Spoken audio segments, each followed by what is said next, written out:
देखो चो, आज का जो अपना नया टॉपिक है ना, बातें मत करो बेटा, यहाँ पे तो जो आज का टॉपिक आपका लेने वाला हूँ नंबर सिस्टम है। कौन सा? नंबर सिस्टम, संख्या पद्धति जिसको बोलते हैं।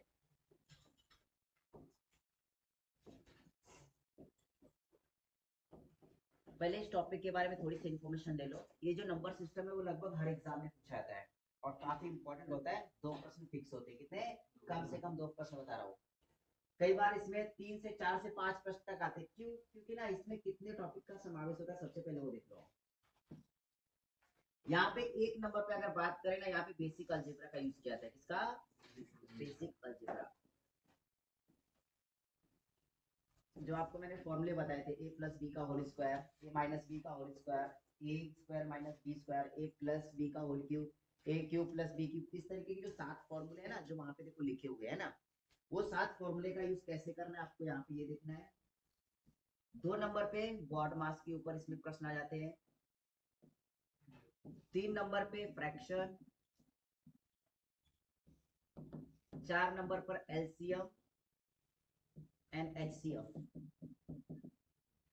5 नंबर पे शून्यकों की संख्या, नंबर ऑफ जीरोस। 6 नंबर पे यूनिट प्लेस। और 7 नंबर पर देखेंगे आपकी रूल्स ऑफ डिविजिबिलिटी।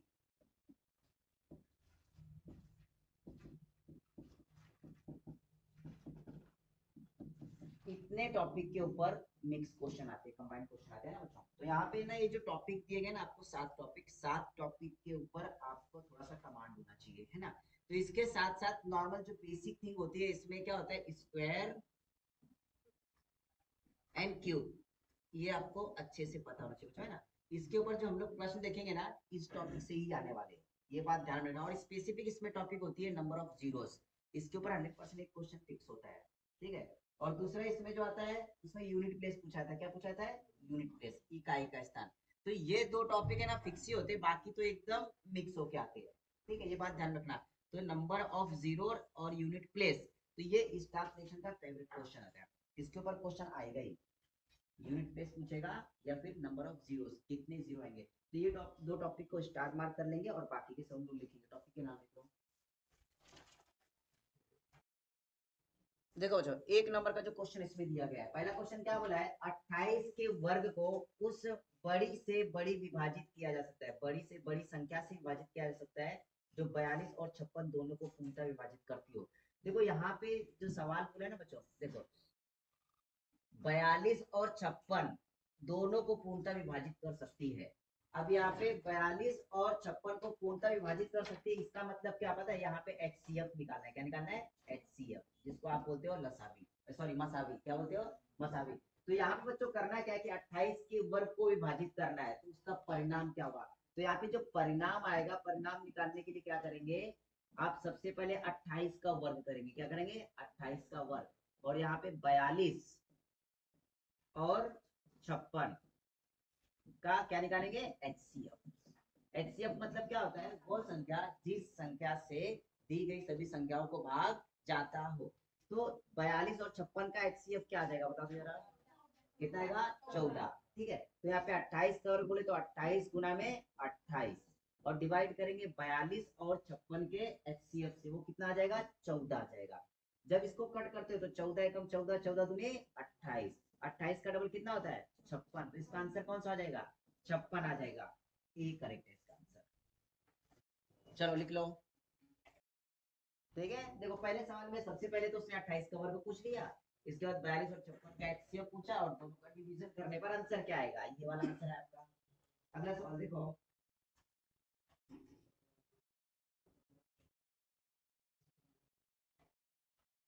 2 नंबर का सवाल देख लो आप, है ना। करो। यहाँ पे बच्चों 2 नंबर का सवाल अगर देखेंगे तो यहाँ पे क्या बोला है, देखो 2 नंबर के सवाल में, 4 अभाज्य संख्याएं आरोही क्रम में व्यवस्थित है। अब 4 अभाज्य संख्याएं कौन सी होती है? प्राइम नंबर होते हैं, जिन संख्याओं में सिर्फ एक से और खुद से भाग जाता है। तो वो समझ के चलो, जो 4 संख्याएं है ना आपकी, ए बी सी और डी है, ठीक है, 4 संख्याएं। अब उसने क्या बोला है प्रश्न में, उसने बोला है कि प्रथम तीन संख्याओं का गुणनफल 255 है।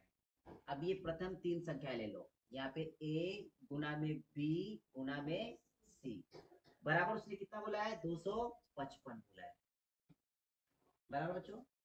और उसके बाद उसने बोला है कि अंतिम तीन संख्याओं का गुणनफल 1955 है। अब अंतिम तीन संख्या कौन सी हो जाएंगी, ये बी सी डी, तो यहाँ पे b गुना में c गुना में d बराबर कितना दिया उसने 1955 दिया है। इतना समझा। तो उसने बोला है कि इसमें सबसे बड़ी संख्या कौन सी है, तो इस तरीके से ना आप सबसे बड़ी और सबसे छोटी संख्या निकालो, क्या करो यहाँ पे इनको डिवाइड कर लो जो कि एक दूसरे के बराबर होंगे। अब यहाँ पे देखेंगे b, यहाँ पर b कॉमन है, यहाँ पर c और यहाँ पर c कॉमन है, बचा क्या यहाँ पर a और नीचे क्या बता d। तो बच्चों यहाँ पे ना क्या करो इसको कट करेंगे, क्या करेंगे कट करेंगे। जब इसको कट करने जाओगे 5 से कट जाएगा, कट करो देखो 5 पचे 25 और 5 एकम 5, यहाँ पर 5 त्रिक 15, 4 5 9 45 और 5 एकम 5। अब यहाँ पे आ जाएगा 51 बटे में कितना 391, 17 से कट जाएगा देखो, 17 से वापस से कट जाएगा ये, 17 त्रिक 51, यहाँ पे 17 दूनी 34, 5 बचेंगे, 17 त्रिक 51, मतलब a अपॉन d जो आया वो 3 बटे में 23 आया। तो आपको पता चल गया a की वैल्यू कितनी है 3 और d की वैल्यू कितनी है 23। तो यहाँ पे उसने बोला गया कि सबसे बड़ी अभाज्य संख्या कौन सी, यहाँ पे सबसे बड़ी d थी, इसका मतलब d की वैल्यू कितनी आ गई 23। तो इसमें आंसर कौन सा करेक्ट है, सी वाला करेक्ट है बेटा। ठीक है, सबसे बड़ी संख्या कौन सी है सी। देखो बच्चों 3 नंबर का जो सवाल दिया गया उसने बोला यदि 2 का घातांक कितना दिया है 305। सवाल देखो यहाँ पे दिया है 2 का घातांक 305 प्लस में दिया है 303, इसको ना विभाजित किया जाता है कितने से 9 से, तो शेषफल क्या आएगा, यहाँ पे भाग देना है। तो शेषफल पूछा है बेटा, है ना। देखो इसका मतलब ये 2 का घातांक 305 मतलब 2 का गुना कितने बार करेंगे 305 बार, ये पॉसिबल है क्या नहीं। तो बच्चों क्या होता है यहाँ पे घातांक का नियम लगता है, कौन सा घातांक का नियम। अब नॉर्मली आपको पता है 9 से विभाजित करने पर शेषफल पूछा है, तो इसका 2 का गुना 305 करेंगे, जो भी वैल्यू आएगी उसमें 303 ऐड करेंगे, बाद में 9 से डिवाइड करेंगे, जो कि पॉसिबल नहीं है। तो यहाँ पे ना चक्रीय प्रवृत्ति लगती है घातांक का, वो क्या होता है देखो 2 का ऐसा घातांक रखो कि जिसमें शेषफल 1 आता हो, कितना आता हो 1 आता हो। तो हम लोग इसको ऐसे भी तो लिख सकते हैं 2 का घातांक 300 गुना में 2 का घातांक 5।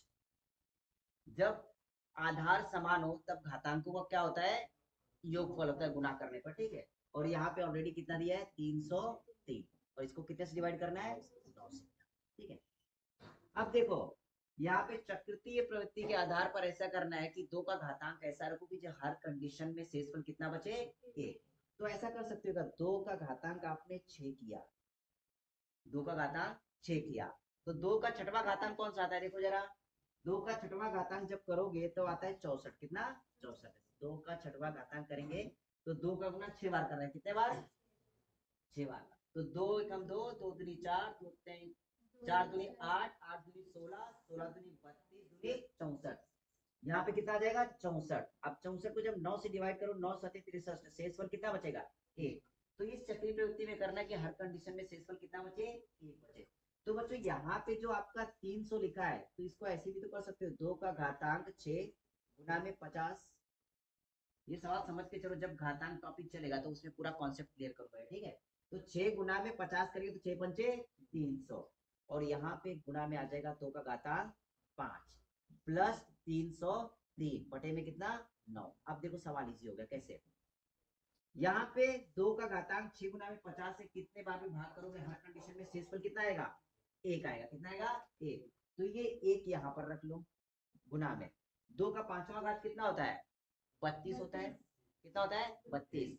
जब 32 को 9 से डिवाइड करोगे तो कितना शेषफल बचेगा 9 त्रिक 27 और 5 32, 5 बचेगा, ठीक है।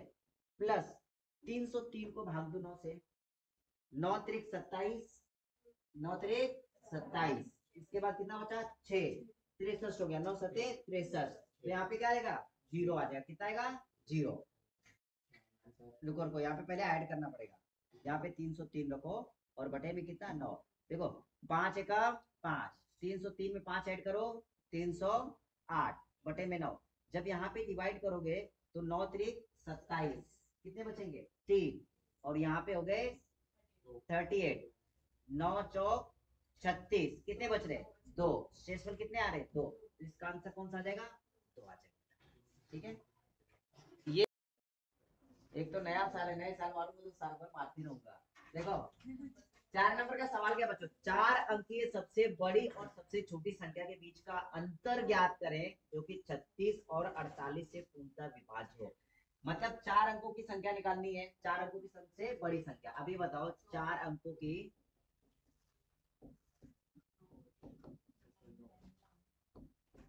बड़ी संख्या कौन सी होती है।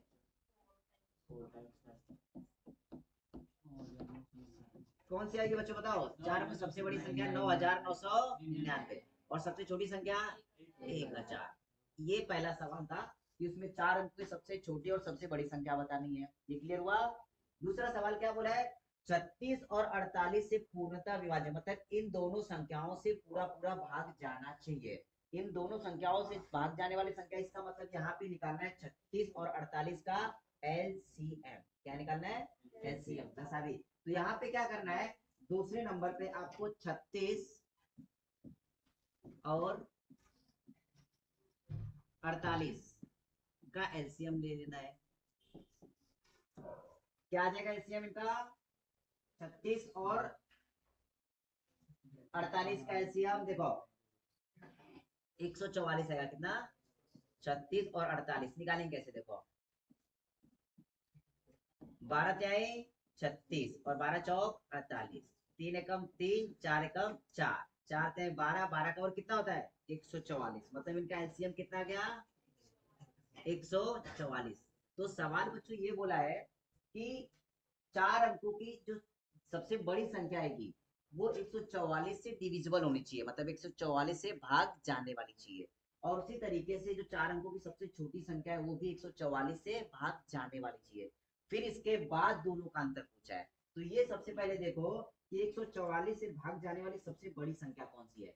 तो 999 को जब आप भाग दोगे कितने से 144 से, तो कितने बार जाएगी ये, डिवाइड किया किसी ने। इसके बाद देखो उसी तरीके से बोलो। हाँ नहीं नहीं नहीं, सवाल गड़बड़ कर दो कैसे, देखो सवाल क्या बोला बच्चों, देखो 4 अंकीय सबसे बड़ी और सबसे छोटी संख्या के बीच का अंतर ज्ञात करें, उनके बीच का अंतर चाहिए। लेकिन उसने आगे बोला है जो, यहाँ पे बोला है जो 36 और 48 से पूर्णतः विभाज्य है। इसका मतलब ये जो 4 अंकों की सबसे बड़ी संख्या लिखी है ये पूरी पूरी 144 से विभाजित होती है क्या, पहले चेक करो। अगर नहीं होती है तो वो कौन सी विभाजित संख्या है वो, और छोटी संख्या वो, दोनों का अंतर बाद में निकालना है। समझ में आया, सवाल थोड़ा सा घुमाया, यहाँ पे गड़बड़ हो जाएगा। तो सबसे पहले इसको 144 से भाग देंगे और उसी तरीके से यहाँ पर भी 144 से भाग देंगे 1000 को। चलो डिवाइड करो ये फटक से। यहाँ पे जब बच्चों भाग दोगे ना, यहाँ पे 6 बार जाएगा, कितने बार जाएगा 6 बार। देखो कैसे, यहाँ पे 6 बार देंगे तो 6 चौक 24, कितने बचे 2, 6 चौक 24 और 26, हासिल कितने 2, 6 कम 6 और 2 8, माइनस कर लो, यहाँ पे बचेंगे 5, यहाँ पे 3 और यहाँ पर 1, 9, कितने बार जाएगा यहाँ पे, कितने बार 9 बार जाएगा, 9 चौक 1296, माइनस करेंगे कितने आ जाएंगे 3 6 0 0, यहाँ पे रिमाइंडर कितना आया 66। मतलब इस संख्या में ना 63 ज्यादा है, जो 63 ज्यादा है ना वो यहाँ पे माइनस कर लो, मतलब वो क्या है 144 से भाग जाने वाली संख्या मिल जाएगी। ये तो 9, यहाँ पे जब माइनस करोगे ना बच्चों तो आंसर आपका आ जाएगा पता है कितना, 9 में से 3 गए तो 6, यहाँ पे 9 में से 6 गए तो 3, 9936 इसका आंसर आ जाएगा। जब यहाँ पे माइनस करोगे, जब यहाँ पे भाग दोगे डिवाइड करोगे तो कितने बार जाएगा पता है 6 बार जाएगा। कितने बार जाएगा 6 बार। देखो 6 चौक 24, 864 आएगा, कितना 864 बराबर है क्या, माइनस करेंगे कितना आ जाएगा ये 6 3 और एक एक मतलब 136 रिमाइंडर बच रहा है। कितना? 136। अपने को क्या करना है, 1000 से बड़ी संख्या चाहिए जो 144 से भाग जाती हो। तो यहाँ पे क्या करेंगे बच्चों पता है, जो रिमाइंडर आया ना वो यहाँ पे 1000 में ऐड करेंगे। यहाँ पे क्या करेंगे, ये ऐड सॉरी इसमें कितना ऐड करें कि 144 से भाग जाएगी। मतलब यहाँ पे देखो 136 बच रहा है कि नहीं, मतलब इसमें कितना और ऐड करें कि पूरा पूरा 144 से भाग हो जाएगा। तो यहाँ पे 7 ऐड करेंगे तो कितना हो जाता है, 8 ऐड करना पड़ेगा। 8 ऐड करो कितना हो जाएगा, 144। मतलब अगर यहाँ पर 1000 में 8 ऐड करते हो तो ये पूरी पूरी डिवाइड हो जाएगी कितने से, 44 से। अब सवाल समझो, अब सवाल में क्या हो रहा है। सवाल में वही बोला था 4 अंक की सबसे बड़ी, 4 अंक की सबसे बड़ी कितनी हो गई, 9999।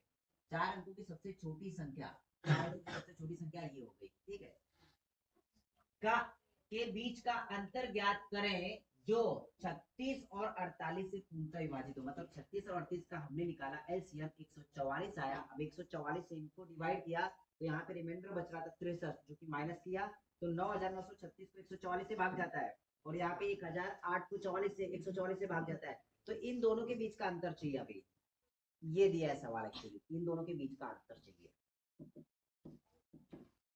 अब निकालो इनके बीच का अंतर, क्या आ जाएगा, देखो 9936 माइनस कर लेंगे 1008। जब माइनस करोगे तो इसका आंसर आ जाएगा, देखो 16 में से 8 गए तो 8, यहाँ पे बचे 2, 2 आ गए, यहाँ पे कितने बचे 9, और यहाँ पे 9, 9928। कितना, 9 में से 1, अच्छा 8, 8928 है क्या ऑप्शन में, 8928। ये देखो आंसर दिया है। समझे, इस तरीके से सवाल। देखो बेटा ये सवाल समझ में आया, 4 अंकों की सबसे बड़ी और सबसे छोटी संख्या का अंतर है ना। तो दूसरे मेथड से क्या करेंगे पता है, देखो दूसरे मेथड से क्या करो, सबसे बड़ी संख्या 9999 और सबसे छोटी संख्या कौन सी थी, 1000। ठीक है, इनका डिफरेंस निकालेंगे तो कितना आ जाएगा, 8999। अब क्या करो, 36 और 44, 36 और क्या दिया है 48 का एलसीएम ले लो, कितना आ जाएगा 144। अब 8999 को 144 से डिवाइड कर लो। डिवाइड करने के बाद जो रिमाइंडर आएगा इसमें से माइनस करोगे तो भी आंसर आ जाएगा। चलो तो बेटा डिवाइड करने में यहाँ पे क्या करो, कितने बार जाएगा ये बता दो, 7 बार जाएगा। कितने बार, 7 बार। 7 चौक 28, कितने 6 बार जाएगा, ठीक है 6 बार जाएगा तो कितना बचेगा, 864। माइनस कर लो, यहाँ पे बचे 5, यहाँ पे बचे 3, यहाँ पे 0, यहाँ पे 9। अब कितने बार जाएगा, 2 बार जाएंगे। तो यहाँ पे 8 2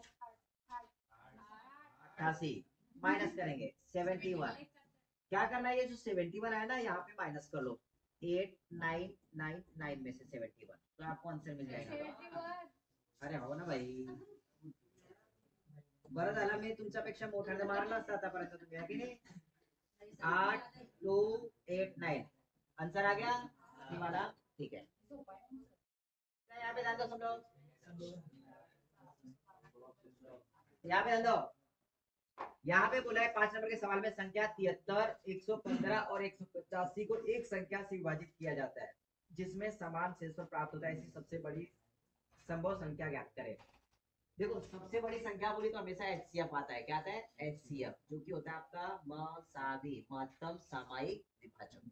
ठीक है, अब देखो बच्चों क्या होता है, यहाँ पे बोला है 73, 115, 185 तीनों संख्याओं को डिवाइड करना है। इसमें से कौन सी संख्या होगी जिसमें कि समान शेषफल बचे।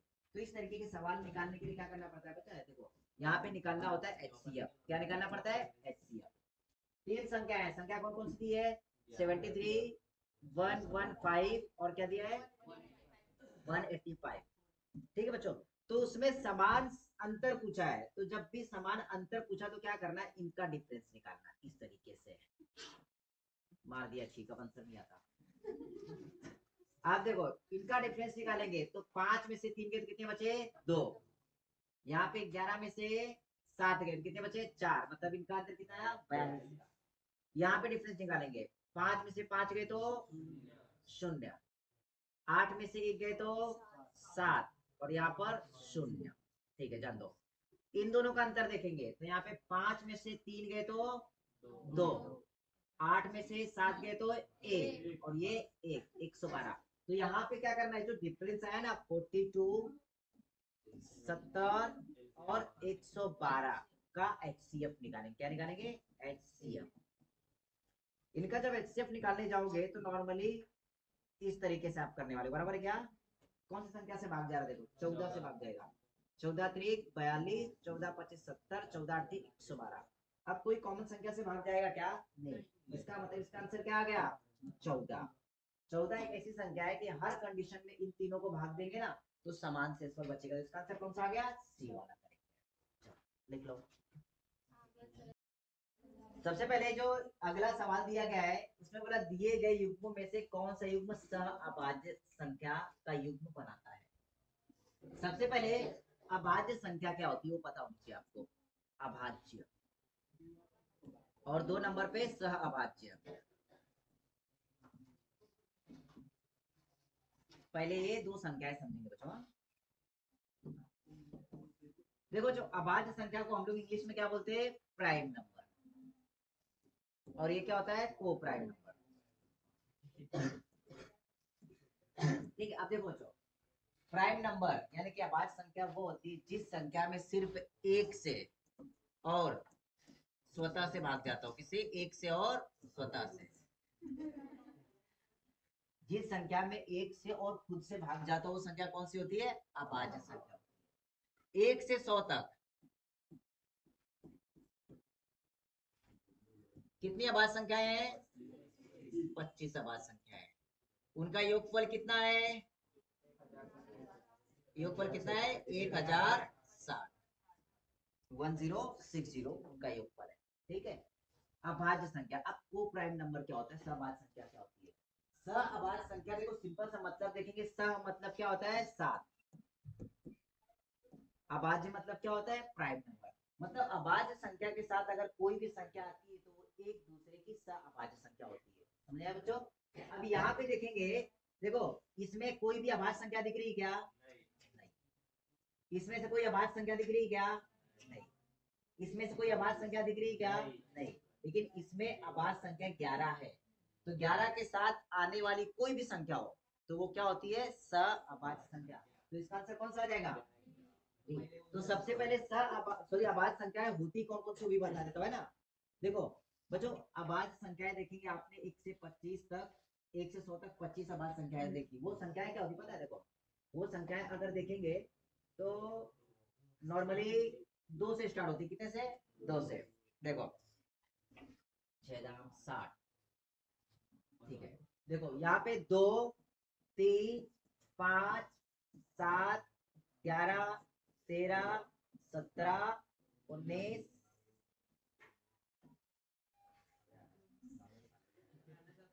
19, इसके बाद 23, 29, 31, 37, 41, 43, 47, 53, 59, 61, 67, 71, 73, 83, नहीं नहीं नहीं है, 83, 89 और 97। 1 2 3 4 5 6 7 8 9 10 11 12 13 14 15 16 17 18 19 20 21 22 23 24। एक कोई तो रह गई है, 79। लिख लो 79।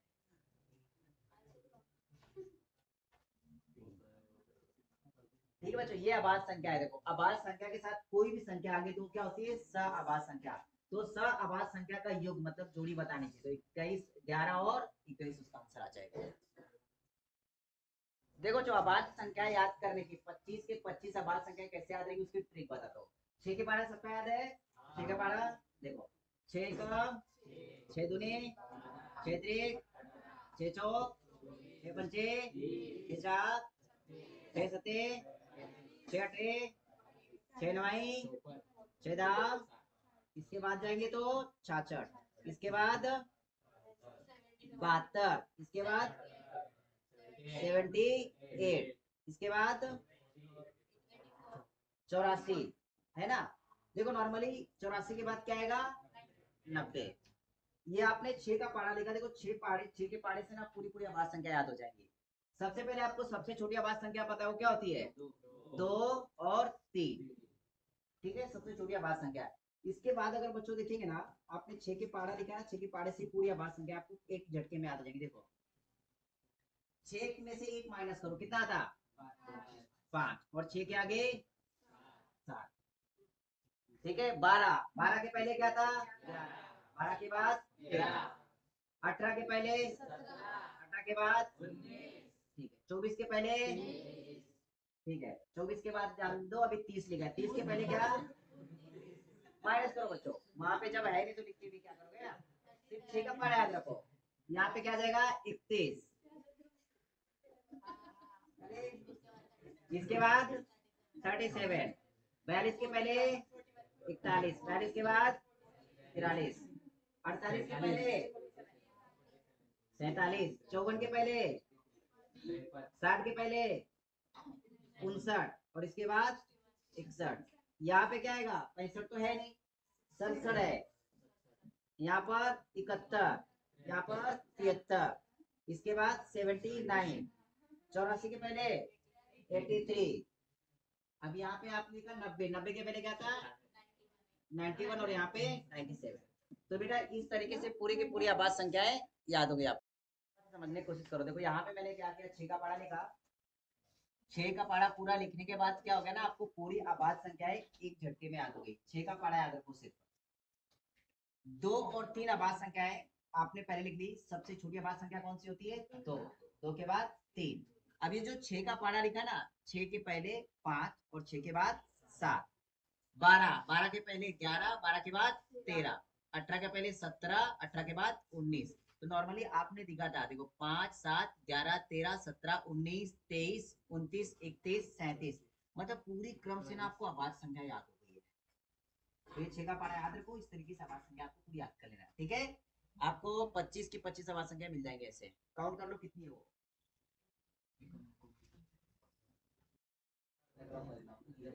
देखो 5 नंबर का सवाल क्या बोला, 7 नंबर का सवाल यहाँ पे बच्चों, 5 अंकों की संख्या यहाँ पे दी है 32,054 को 11 से विभाज्य, मतलब ये संख्या ना 11 से भाग जा रही है, कितने से 11 से। ये ना रूल्स ऑफ डिविजिबिलिटी कसौटी के ऊपर प्रश्न है, ठीक है। 11 से विभाज्य यदि अंकों को बढ़ते क्रम में पुनर्व्यवस्थित किया जाए, बढ़ते क्रम में मतलब सबसे पहले छोटी संख्या आएगी, उसके बाद बड़ी संख्या, फिर बड़ी संख्या, इस तरीके से पुनर्व्यवस्थित किया जाए तो नई संख्या बनेगी, वो विभाज्य होगी। मतलब जो भी नई संख्या बनेगी वो कौन सी संख्या से विभाजित होगी, कौन सी संख्या से भाग जाएगा, सवाल ऐसा है। तो बच्चों यहाँ पे लिखा है, देखो 3, 2, 0, 5, 4। जब इसको चढ़ते क्रम में लिखेंगे, ठीक है, तो चढ़ते क्रम में सबसे पहले 0 नहीं आता बेटा, संख्या 5 अंकों की रहनी चाहिए। तो सबसे पहले छोटी संख्या आएगी वो 2 आएगी, उसके बाद क्या आएगा 0, फिर आएगा 3, फिर आएगा 4, फिर आएगा 5। अगर चढ़ते क्रम में पुनर्व्यवस्थित भी करते हो तो डायरेक्टली आप इसका आंसर ऐसे भी लिख सकते हो, देखो 0, 2, 3, 4, 5, क्योंकि प्रश्न में ये नहीं बोला है कि 5 अंकों की संख्या होनी चाहिए, उसने सिर्फ बोला है पुनर्व्यवस्थित करने पर। क्या बोला है, पुनर्व्यवस्थित करने पर, इसलिए आप ये लिख सकते हो, सिर्फ ये बात ध्यान में रखना। अगर उसने बोला होता 5 अंकों की संख्या, तो 5 अंकों की संख्या तो यही बनेगी, ये 5 अंकों की बनेगी नहीं, क्योंकि शुरुआत में 0 आए तो उसकी कोई वैल्यू होती नहीं। तो ये कितने अंकों के 4 है, लेकिन प्रश्न में उसने ना 5 अंकों की संख्या नहीं बोला है, तो आप इस तरीके से लिख सकते हो। तब बोला है कि ये संख्या विभाजित होगी। अब यहाँ पे 4 ऑप्शन दिए, 2, 3, 11 और 5। तो इकाई के स्थान पे क्या गया 5। अब इकाई के स्थान पे 5 आया, मतलब वो संख्या कितने से विभाजित होगी 5 से विभाजित होगी, क्योंकि 5 की कसौटी क्या कहती है 0 और 5, मतलब 5 रुपए का अंडा मिला तो वो संख्या डिवाइड हो जाएगी किससे 5 से। 0 और 5 इकाई के स्थान पे आया, मतलब 5 रुपए का अंडा मिला तो वो संख्या कितने से डिवाइड होगी 5 से। तो ये संख्या कितने से डिवाइड हो जाएगी 5 से। 30 का करेक्ट आंसर आ जाएगा। यहाँ पे बच्चों ये 8 नंबर का सवाल क्या बोला है कि निम्नलिखित में से कौन सी संख्या 16 से विभाज्य नहीं है। मतलब कौन सी संख्या 16 से भाग नहीं जाएगी। तो सबसे पहले ये बात ध्यान रखना, 16 की कसौटी क्या होती है। 16 की कसौटी कितने लोगों को पता है। 16 की कसौटी बच्चों क्या होती है, देखो जिस संख्या में 2 और 8 से भाग जाता हो, कितने से, 2 और 8 से। तो यहाँ पे क्या करना है बच्चों, 2 और 8 से, 2 और 8 से भाग जाने वाली संख्या देख लो। ठीक है, 2 की कसौटी सबको पता है कि इकाई के अंक पे 0, 2, 4, 6 या फिर 8 होगा तो वो संख्या कितने से विभाजित होगी, 2 से। तो यहाँ पे देखो 2, यहाँ पे 8, 6, 6, 6, मतलब 2 से तो सारी संख्या विभाजित हो जा रही है, बराबर है। यहाँ पे अब ये देखना है बच्चों कि 8 से विभाजित करने वाली संख्या कौन सी है। अब 8 की कसौटी क्या होती है, 8 की कसौटी होती है कि आखिरी के 3 अंक डिवाइड होने चाहिए, अंतिम 3 अंक डिवाइडेड बाय 8। ठीक है बच्चों, यहाँ पे जब इसकी कसौटी देखेंगे बच्चों तो यहाँ पे 3 अंक देख लो, यहाँ पे 8 दूनी 16, 8 एकम 8, मतलब ये 8 से विभाजित है। यहाँ पे देखेंगे 8 दूनी 16, ये भी विभाजित है। यहाँ पे देखेंगे तो 8, 8 नम 72 और कितने बचेंगे यहाँ पे 5, 8 सते 56, ये डिवाइड हो जा रहा है। यहाँ पे देखेंगे तो 8 एकम 8 और 8 त्रिक 24, 2 बच रहा है, मतलब यही एक संख्या है जो कि 8 से विभाजित नहीं है। तो ये बात ध्यान में रखना, इसने बोला है कि निम्नलिखित में से कौन सी संख्या 16 से विभाजित नहीं है, तो कौन सी संख्या आ जाएगी, 16,826। यहाँ पे 2 और 8 की कसौटी लगेगी, 2 और कौन से, 2 और 8 की। 2 की कसौटी क्या बताया, इकाई का अंक, इकाई के अंक पर 0, 2, 4, 6 और 8 होगा तो वो डिवाइड होती है 2 से। और 8 की कसौटी क्या, अंतिम के 3 अंक डिवाइडेड बाय 8। देखो बच्चों सवाल नंबर 9, इसमें क्या है, निम्नलिखित में से वो कौन सी संख्या है जिसमें 20 जोड़ने पर वो 18, 56 और 42 से पूर्णतः विभाजित हो जाती है। यहाँ पे क्या करना है, सबसे पहले क्या करना है, 18, 56 और 42 का निकालना है आपको एलसीएम। क्या निकालना है, एलसीएम। यहाँ पे 18, 56 और 42 का आपको निकालना है एलसीएम। एलसीएम निकालने के बाद क्या बोला है कि उसमें से ना 20 माइनस कर देना है बेटा। क्या कर देना है, 20 माइनस कर देना है, क्योंकि उसने बोला है जिसमें 20 जोड़ने पर भाग जाता हो। 20 जोड़ने पर मतलब क्या, कि जो भी संख्या होगी वो 20 कम होगी, क्या होगी, 20 कम होगी। जब इसका एलसीएम आप निकालने जाओगे तो कैसा होगा, देखो कितने से कट रहा है ये, 2 से कट कर लो। यहाँ पे आ गया 9, यहाँ पे 2 दूनी 4, 2 बटे 16, यहाँ पे 2 दूनी 4, 2 एकम 2। अब कितने से कट जाएगा ये, 3 से कट करो, 3 त्रिका 9, यहाँ पे जाएगा नहीं, यहाँ पे 3 सते 21। अब यहाँ पे 7 से जाएगा, 7 एकम 7, 7 चौक 28, यहाँ पे 3। तो इन सबका जब गुना करोगे देखो 3, 3 चौक 12 और यहाँ पे गुना कर लो 7 21, 21 दूनी 42। जब गुना करोगे 12 दूनी 24 के 4 हासिल के कितने, 12 दूनी 24 हासिल के कितने, 2, 12 चौक 48 और 49 50, 504 वो संख्या आ गई। ठीक है, तो यहाँ पे ऑप्शन में 504 दिया है, कई लोग ये टिक करके आएंगे लेकिन ये गलत है बेटा। यहाँ पे उसने बोला है 20 जोड़ने पर, इसका मतलब ये जो संख्या होगी ना 20 कम होगी, क्या होगी, इसमें जो क्या करेंगे 20 माइनस करेंगे तो आंसर आ जाएगा 484। सवाल का मतलब ये था 484 में जब 20 जोड़ेंगे ना तब वो इनसे डिवाइड होगी। आप समझ में आया बच्चों, 20 जोड़ने पर बोला है तो इसका आंसर क्या आएगा, 484। क्लियर हुआ। यहाँ पे बच्चों सवाल क्या बोला, देखो सबसे बड़ी संख्या जो 286, 1001 और 2420 को विभाजित कर सकती है। मतलब एक ऐसी संख्या निकालनी है कि जो संख्या इन तीनों को विभाजित कर सकती है। ठीक है, तो मतलब यहाँ पे निकालेंगे उनका एचसीएफ। क्या निकालेंगे, एचसीएफ। और एचसीएफ निकालेंगे मतलब एक्स आ गया और यहाँ पे एक्स बाय 2 की वैल्यू पूछी, मतलब उसका आधा पूछा है। तो यहाँ पे क्या करेंगे, 286, 1001 और 2420 का एचसीएफ निकाल लो। 286, 1, 2420 का क्या निकालेंगे, एचसीएफ। एचसीएफ वो संख्या होती है जिस संख्या से तीनों संख्याओं को डिवाइड किया जा सके, है ना। यहाँ पे देखें 11 से भाग जाएगा पूरा, 11 दूनी 22, 6 बचे, 11 छक 66। यहाँ पे 11 9 99, एक बचा, 11 का 11, 11 दूनी 22, 2 बचे, 11 दूनी 22 और ये 0। मतलब यहाँ पे HCF कितना आ गया 11, और उसने बोला x/2 का मान, तो मतलब यहाँ पे 11/2 देखेंगे कितना आ जाएगा 5.5। तो इसका आंसर कौन सा आ गया बी करेक्ट। ठीक है, आगे के सवाल कल कंटिन्यू करेंगे।